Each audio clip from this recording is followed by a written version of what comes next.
할렐루야. 살아계신 하나님께서 우리와 함께 하심을 믿습니다. 오늘은 빌립보서 2장 1절부터 4절 말씀을 가지고 다시 뛰기 위한 준비 네 번째 시간으로 불편한 관계들부터 회복하라. 불편한 관계들부터 회복하라라는 제목으로 하나님 말씀 증거하도록 하겠습니다. 말세를 잘 살기 위해서는 슬기로운 교회 생활이 중요합니다. 여러분, 교회를 떠나면은 온전한 신앙생활이 어렵습니다. 교회 생활이 그래서 중요합니다. 공동체가 중요합니다.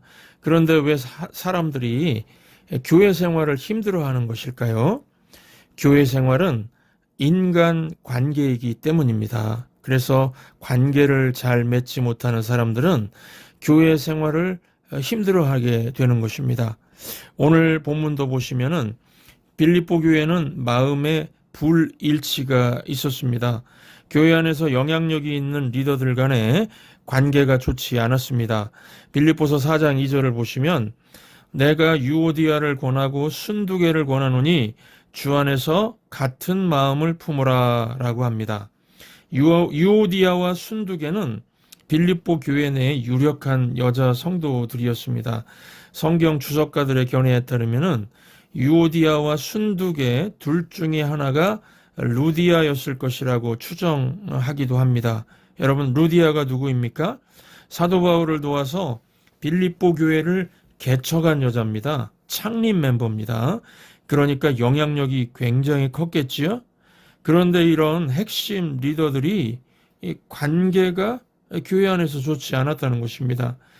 교회 내의 핵심 인물들이 관계가 안 좋으면은 크게 악영향을 끼치게 됩니다. 그래서 사도 바울은 빌립보 교회가 행복한 교회가 되고 성도들 간의 기쁨이 충만한 교회가 되려면은 불편한 관계들부터 회복하라고 권면을 합니다. 그러면 어떻게 하면은 불편한 관계들을 회복할 수 있을까요? 좋은 관계를 맺기 위한 성경적인 지침을 오늘은 좀 살피도록 하겠습니다. 첫 번째, 좋은 관계를 맺기 위한 성경적인 지침 첫 번째는 나의 준비된 자세가 필요하다는 것입니다. 공동체 생활을 위해서는 나의 준비된 자세가 필요합니다. 성경은 이것을 오래 참음의 자세가 필요하다 이렇게 말합니다. 데살로니가 전서 5장 14절을 보시면 모든 사람에게 오래 참으라 라고 합니다. 이 오래 참음은 헬라어로 마크로투미아라고 합니다. 이 단어는 오직 사람에게만 사용된 단어입니다. 그래서 오래 참음, 인내 비슷한 뜻 같죠? 근데 오래 참음, 인내 성경에서는 그 사용이 다릅니다.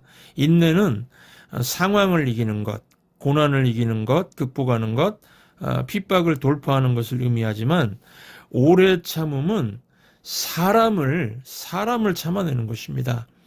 여러분, 만약에 오래 참음이 없다면은 쉽게 성도들 섬기는 사역에 뛰어들지 마시기 바랍니다. 상처 입습니다. 또 타인에게 상처를 주게 됩니다. 오래 참음이 없으면은 사역이 안 됩니다. 도울 수 없는 사람이 되는 것입니다. 사람을 견뎌내지 못하면요, 아무것도 해낼 수가 없습니다. 한때 미국 교회 또 한인 이민교회가 영적 은사 테스트, spiritual gift test 이런 말들인데요. 이런 테스트를 통해서 각 사람의 은사를 찾아내서 일꾼을 세우자 그랬습니다. 자기들이 잘할 수 있는 일을 맡겨주니까 일은 탁월하게 잘하는 그런 모습이었습니다. 그런데 사람을 견뎌내지 못해서 끝이 좋지 않았습니다. 반면에 이런 은사 테스트 하지 않고 은사는 탁월하지 못해도 오래 참음이 있는 사람을 리더로 세운 그런 교회가 있었습니다. 좀 부족함이 있어도 그렇게 세워진 리더는요, 사람을 견뎌내고 끝까지 가니까 점점 열매를 거두는 것을 봤습니다. 대개 이민교회들을 보면 은사가 많은 초신자들이 오지요? 그러면 막 빨리 팀에 넣고 싶고 사역에 동참시키고 싶어 합니다. 그런데 섣불리 사역과 일 중심으로 가다가는 사람을 견디지 못해서 쓰러질 수 있습니다. 그래서 가장 좋은 것은 우선 예배를 집중하는 겁니다. 예배를 통해서 영적인 체력 보강부터 하도록 하는 것입니다. 영적인 체력이 보강이 되어야 감정이 풍부해져서 감정 노동을 잘 할 수가 있습니다. 감정 노동을 잘 해야 끝까지 갈 수 있습니다. 여러분, 가정도 마찬가지죠. 가정이 하나 되기 위해서는 끝까지 참아주는 감정 노동자가 필요합니다. 서로 마주봐야 되고 또 고개도 끄덕끄덕 해줘야 되고요. 밥도 같이 먹어줘야 되고 아이들 머리도 쓰다듬어주고 어깨도 두들겨주고요. 혼자 있을 때도요. 전화도 해주고 문자나 카톡도 보내줘야 되고 이 모든 것들이 다 감정 노동입니다. 감정 노동은요. 에너지가 많이 드는 피곤한 일입니다. 대개 문제 있는 가정들을 보면 감정 노동은 안 하고 서로 쉬기만 하려고 합니다. 그래서 문제가 됩니다. 여러분, 가정에서 주로 누가 감정 노동을 많이 합니까?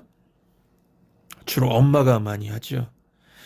남편의 감정이 메말라 있으면 남편 얘기 들어주고 자녀들 옆에 가서 들어주고 엄마가 이 역할을 많이 하니까 엄마가 힘이 든 겁니다.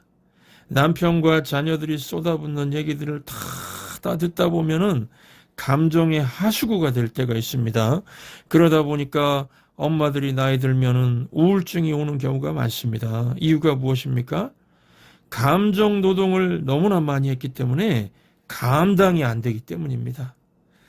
엄마가 못하면은 가정에서 누가 할까요? 대개 막내가 하는 것 같습니다. 엄마에게 갔다가 또 아빠에게 갔다가 또 오빠나 형에게 갔다가 하면서 이 밸런스를 잡아주려고 감정 노동을 합니다. 또는요, 딸 중에, 아들보다는 딸 중에 천사표 딸이 있어서 이것을 하기도 합니다. 여러분, 가정을 생각해 보십시오. 여러분 가정, 어떻습니까? 가정에서 누군가 이 감정 노동을 해주니까 평화가 유지되는 것이고 하나됨이 깨지지 않는 것입니다. 교회도 마찬가지입니다. 교회도 그렇습니다. 교회 생활이 다양한 인간관계이기 때문에 상당 부분이 감정 노동입니다. 교회 오자마자 여러분 하나님께 기도할 마음이 즉시 생기고 막 100% 진심으로 찬송할 마음 생기는 부분이 있습니까? 이런 분들도 있겠지만은요, 이게 항상 그렇습니까? 목사인 저도요, 어느 때는 억지로 할 때가 있습니다. 어떤 다른 목사도 슬픈 날이 있습니다. 그 슬픔을 안고 성도들 보면은 웃어주는 것입니다. 감정 노동이죠.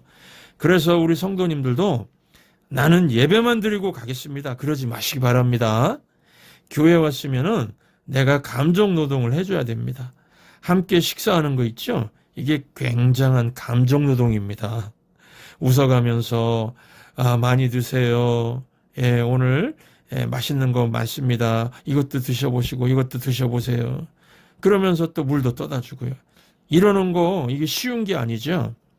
또 언어 표현도 다양해서 내 스타일이 아닌 사람들 막 말도 빠르고 톤도 높고 이런 사람들 얘기 들어주고 품어주는 것도요. 이게 감정 노동입니다. 목사는요. 아마도 가장 많이 감정 노동하는 사람 같습니다. 성도들이 예를 들어서 내가 1년에 한 번 정도만 목사님에게 싫은 소리 하겠습니다. 이렇게 한다고 생각해 보십시오. 성도가 50명이면 그 50번 들어야 됩니다. 100명이면 100번 들어야 됩니다. 감정이 풍성하지 않으면요, 목사가 참 그래서 힘들겠죠. 목사만 그런 게 아니고요. 우리 성도님들도 마찬가지라고 생각합니다.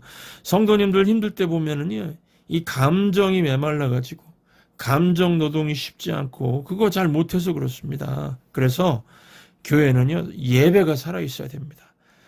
예배가 살아있고 은혜 충만해야 됩니다. 내가 예배를 통해서 하나님의 은혜와 사랑으로 충만해져야 내 영혼이 건강하고 행복한 감정이 풍성해져서 감정 노동을 할 수가 있기 때문입니다. 오늘도 이 예배를 통해서 저와 여러분 모두 큰 은혜를 덧입으시고 건강한 감정, 행복한 감정이 풍성해져서 예배 후에 우리 성도님들끼리 좋은 만남을 갖기를 바랍니다. 두 번째입니다. 좋은 관계를 유지하기 위해서는 경쟁심보다 자기 자신에게 있는 것으로 꽃을 피우라 하는 것입니다. 빌립보서 2장 2절 오늘 본문 보시면은 마음을 같이하여 같은 사랑을 가지고 뜻을 합하며 한 마음을 품어 이렇게 되어 있습니다. 감격 중에 최고의 감격은요, 한 마음, 하나됨의 감격입니다. 남녀 사이에서도 교제를 하면서 마음이 통해서 하나가 되는, 그냥 눈빛만 봐도 대화를 통해서 하나 되는, 그 하나됨을 경험하는 순간 최고의 행복을 느끼지 않습니까?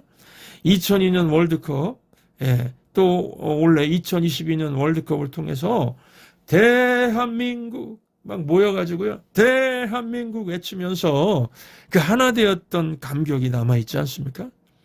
이 하나됨은요, 대단합니다. 강력합니다. 그래서 교회는 분열하지 않고 하나됨만 이루고 있으면은 부흥한다는 말이 있습니다.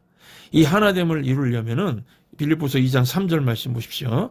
아무 일에든지 다툼이나 허용으로 하지 말고 오직 겸손한 마음으로 각각 자기보다 남을 낮게 여기고 라고 합니다. 이 다툼이나 허용으로 하지 말고, 이 다툼이나 허용으로 한다는 것은 경쟁심을 가지고 한다는 것이죠. 경쟁심. 무한 경쟁, 경쟁. 여러분이 이 시대 사조가 그렇습니다. 경쟁심 유발이죠. 이 시대는 하나됨을 이루기 위해서 남을 밟고 일어서야 된다고 말합니다. 더 많은 것을 자랑해야 된다고 말합니다. 그런데 여러분, 경쟁이 전부가 아닙니다. 경쟁이 헛된 것임을 보여주는 우화가 있습니다. 꽃들에게 희망을 이란 책이 있는데 오래전에 나왔던 책입니다. 이 책을 보시면은 호기심 많은 줄무늬 애벌레가 나옵니다. 이 다른 애벌레들이 막 애벌레 탑으로 막 서로 올라가려고 경쟁을 했습니다. 그래서 이 줄무늬 애벌레도 다른 애벌레를 막 짓밟으면서 꼭대기에 올라갔습니다. 그런데 정상에 올라가 보니까요, 아무것도 없는 것입니다. 아무것도 없었습니다. 솔로몬의 전도서처럼 헛되고 헛되니 모든 것이 헛되다라는 고백이 나왔습니다. 그래서 이 줄무늬 애벌레는 결심을 합니다. 나는 내 자신의 길을 가겠다.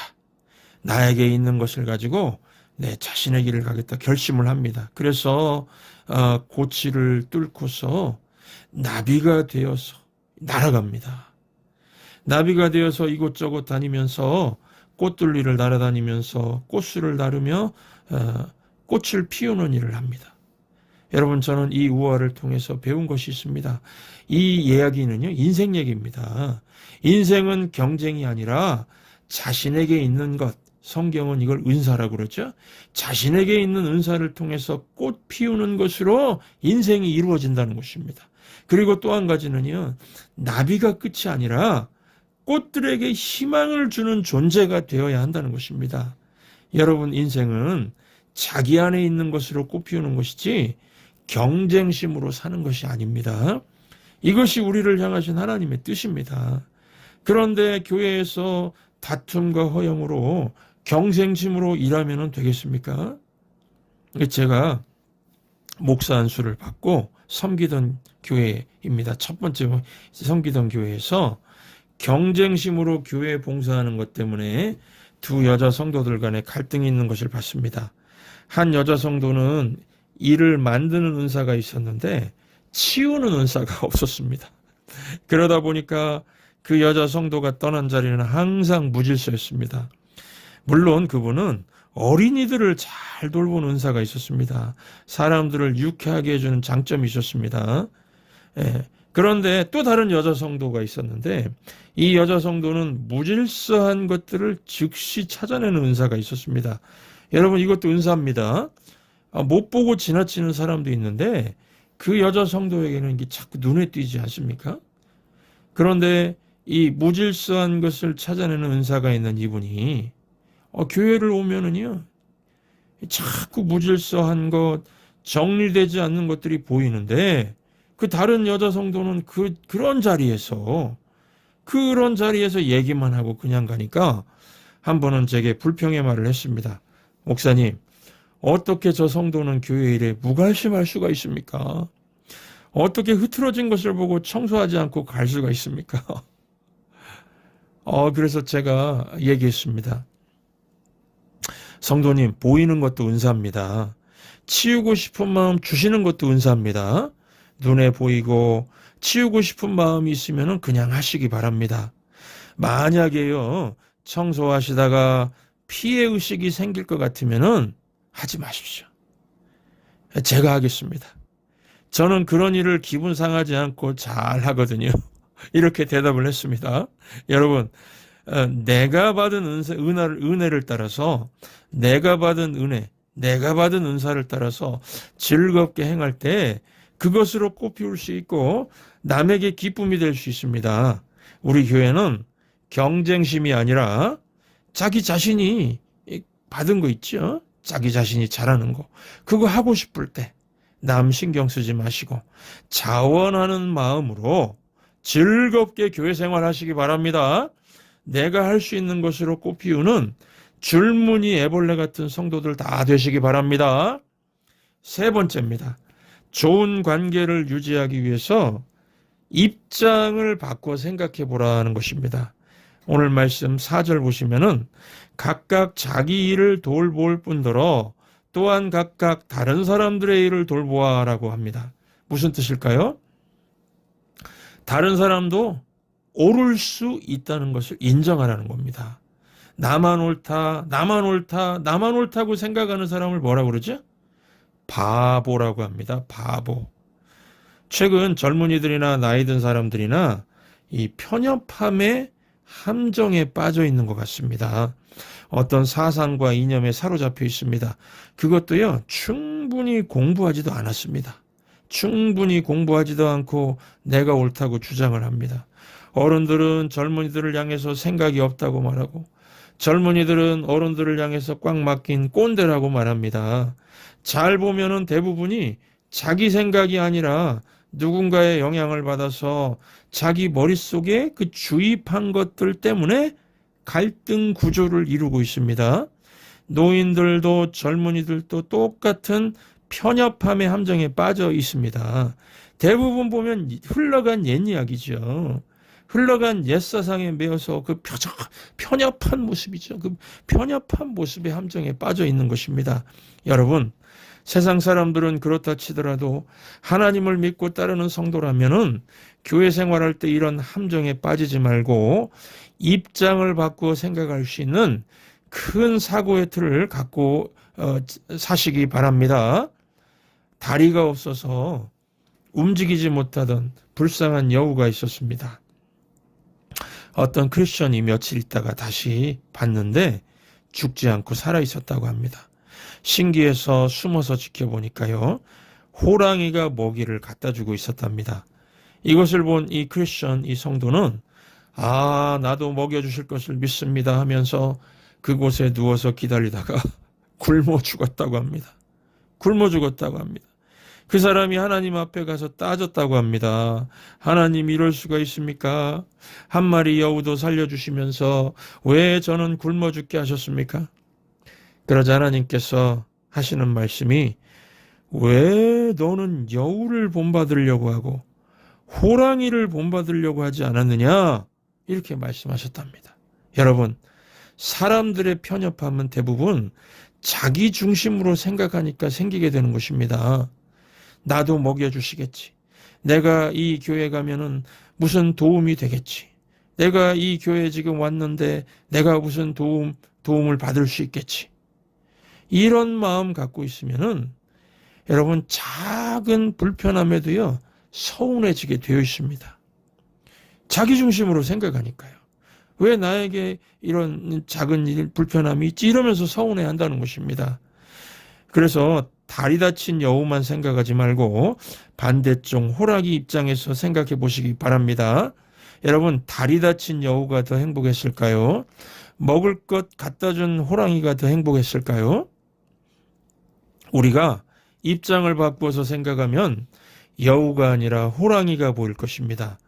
저는 우리 교회 모든 성도들이 다리 다친 여우, 그래서 얻어먹는 여우가 아니라 먹을 것을 갖다 주는 호랑이 입장이 되어서 행동한다면은 건강한 교회가 될 것이라고 확신합니다. 남이 나에게 무엇을 줄 것인가 생각하지 말고 은혜 받은 내가 무엇을 해줄 수 있을까? 어떻게 섬길 수 있을까? 생각하는 것이 성숙입니다. 여러분, 미성숙할 때는 항상 자기 입장에서만 생각하게 됩니다. 성숙은 언제나 상대 입장에서 생각할 수 있는 능력을 지닌 것입니다. 우리말에 쥐뿔도 알지 못하면서 단정지어 말하지 말라, 이런 표현이 있습니다. 잘 보면은 내가 틀릴 가능성이 더 많다는 것입니다. 그래서 우리는 다른 사람의 관점에서 볼 줄 아는 능력이 필요합니다. 정현종 시인이라고요. 정현종 시인이 쓴 방문객이라는 시가 있습니다. 영어로 visitor죠. visitor. 이 사람이 온다는 것은 실로 어마어마한 일이다, 이렇게 시작합니다. 시가. 사람이 온다는 것은 실은 어마어마한 일이다. 그는 그의 과거와 현재와 그의 미래와 함께 오기 때문이다. 한 사람의 일생이 오기 때문이다. 한 사람의 일생이 오는 것입니다. 여러분, 그래서 천성교회에 새로 나온 한 사람을 만나는 일은 어마어마한 일입니다. 어떻게 척 보고 알 수가 있겠습니까? 척 보고 아는 분은 딱 한 분 있습니다. 누구십니까? 하나님이십니다. 우리는 하나님이 아닙니다. 그러므로 상대방 입장에서 두 번, 세 번 설 줄 알아야 되겠습니다. 주일학교 학생이 교회 목사님에게 이런 질문을 했다고 합니다.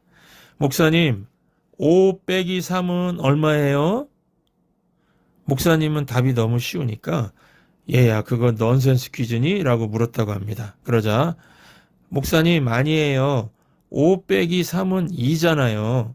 이게 무슨 뜻인지 아세요? 5회가 있을 때 3, 세 번만 상대방 입장에서 생각하면 이해가 된대요. 주일학교 어린애가 이런 말을 하니까 목사님께서 깜짝 놀랐다고 합니다.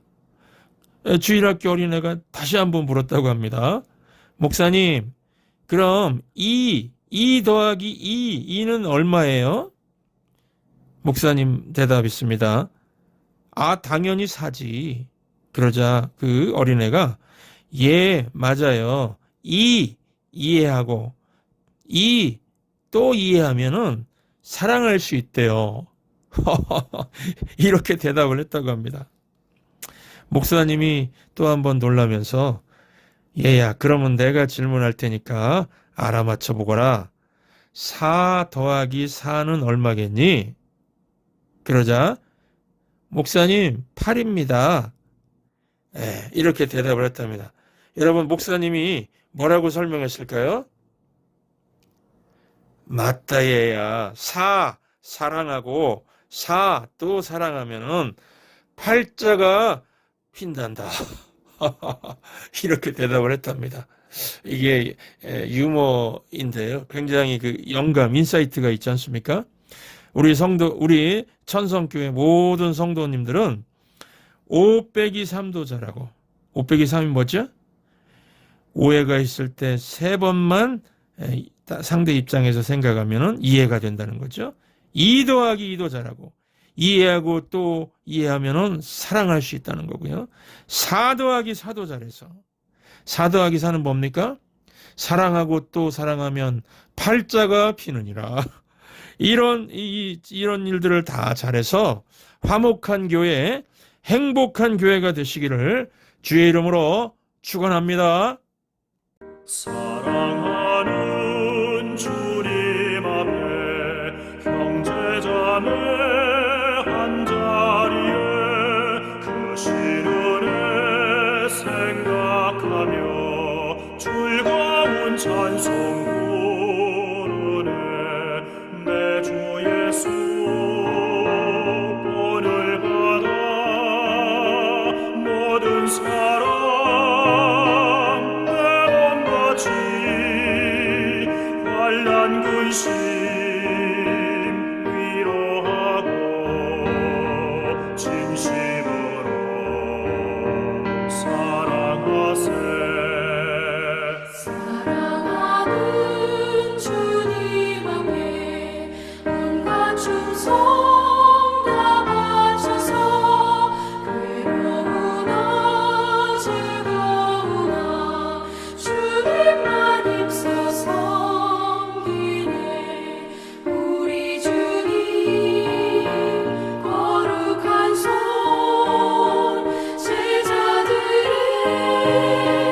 어르시사 남삼비는 종의 도를 목소에게 보이셨네.